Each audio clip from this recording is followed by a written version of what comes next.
bit on getting some good candidates? Hunting those. Yeah. Sally was telling me they had quite a few. Hi, hiring team. Thank you very much for coming to the training today. We really appreciate it. We're just going to go through some different scenarios so that you guys can learn kind of how the hiring process goes, so you don't discriminate, do things wrong with Title VII. So this is all going to focus just around Title VII, and Christina's going to talk to you a little bit more about that. But we just wanted to thank you for coming to the training, and we hope that you learn a lot so that we don't get charged with Title VII claims. Hi everyone, thanks for being here. So we want to start with what do you know about Title VII? So what can you tell us that you already implemented and make sure you're following during your hiring process? We've been to these trainings 100 times. Title VII is where, we can't date our subordinates and the quid pro quo thing, right? Yeah, not exactly accurate, but we can go through that. So it really revolves more around making sure we're not discriminating against anyone because of their race, sex, national origin, religion, genetic information, anything like that. So today we're going to make sure that you understand the right way to hire and interview so that we don't end up with any Title VII violations. Maybe the 101st training will help you with that. Sorry.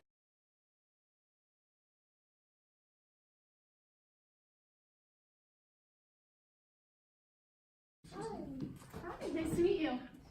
Hi there, I'm Gordon. Hi, I'm Fiona. Fiona, nice to meet you. All right, Thank excellent. you. Thank you very much.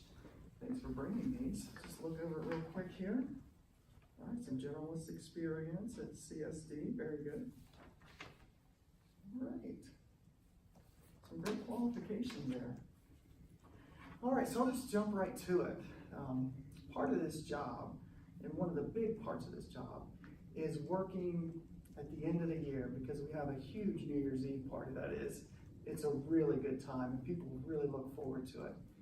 But during that time from December 23rd to December 28th, you're going to be asked to work a lot of hours, sometimes 10 to 12 hours a day, just through that period because we're going to be making a lot of beer for this really big party that we have. And people come from all over the state for this event, and it's a great time, but there's a lot of work leading up to that. So is that going to be a problem for you? No, I can absolutely work on those days, and I am looking forward to make a big success. All right, excellent, great to hear. Yeah, the party that we work on, it's really worth it. So just so we're clear, you and your family don't have any Christmas traditions or anything during that time? Actually, we do have traditions to celebrate, but I am willing to work around those to be there for the party at that time. Okay. Sounds like a team player. Yeah. That's great.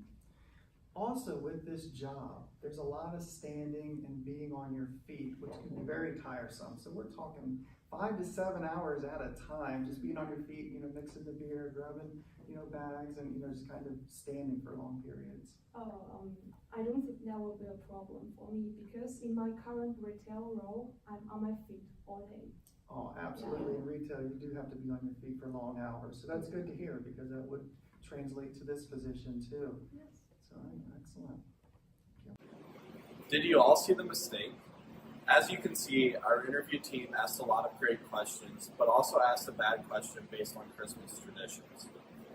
According to Title VII, we have to make sure that we are not asking any questions that would lead us to understanding possibly what somebody's religious beliefs were. Because if we weren't to hire that candidate and we knew what their religious beliefs entailed, we could face legal action.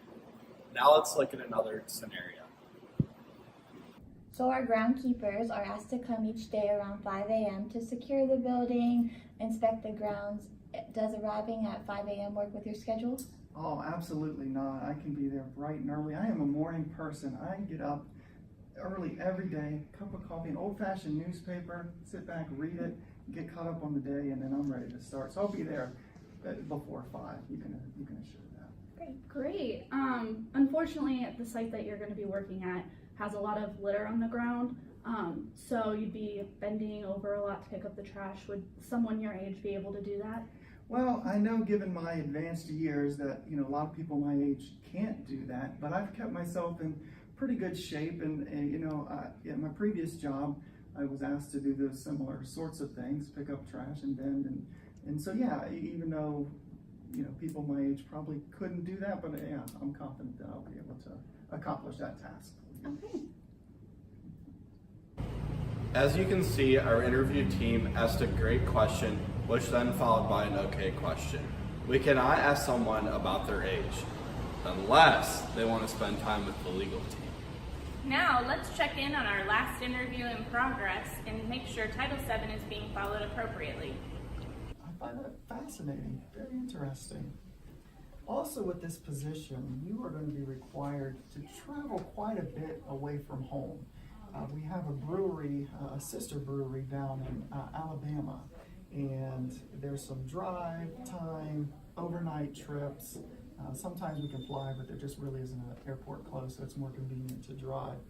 Travel time and being away from home, is that going to be a problem? No, that's no problem at all. I'm really used to traveling. It's one of my passions, and I also travel to Germany about twice a year with my husband and 3 children, so it'll be no problem at all. Oh, you're from Germany? Yes, I actually moved here about 10 years ago with my husband. I met him while he was studying abroad. So you went to the America 10 years ago? Sometimes job candidates will give us way too much information. If this happens and you follow up with more questions, please do not write the information down, as you could get into a lot of legal trouble. In situations like these, it's imperative not to write down the information. Keep moving forward with the interview. Now, let's take a look at what should have happened. Oh, that's fascinating, very interesting. With this job, you're going to be required to travel quite a bit. We have a sister brewery in Alabama, so there's going to be some times where you need to drive or maybe fly, just depending on airport access.